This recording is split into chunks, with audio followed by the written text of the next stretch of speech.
L'ambiance dans la grotte est monacale. Le peine troublé par le bruit du pinceau à bouche.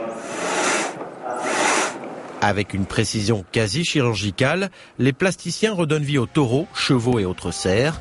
Même si les outils employés pour la restauration n'ont rien à voir avec ceux utilisés il y a 18 000 ans, les restaurateurs essayent au mieux de restituer les gestes des hommes préhistoriques. Les pigments étaient soufflés par la bouche directement et avec l'utilisation de caches. Donc des fois on a des tracés qui sont très flous et puis lorsqu'il y a un cache on voit une délimitation très nette. Donc il faut restituer tout ça. La copie doit être absolument parfaite, alors pour n'oublier aucun détail, les peintres travaillent à partir d'agrandissements de photos prises dans la grotte originale.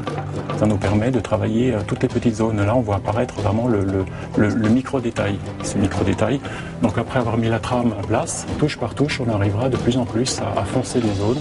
Et en laissant après, par exemple, cette zone qui est ici, cette zone qui est plus claire, elle va rester en transparence par là.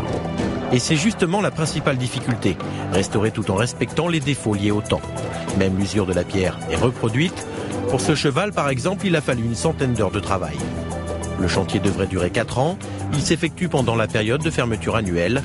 Le reste du temps, la grotte reste ouverte au public.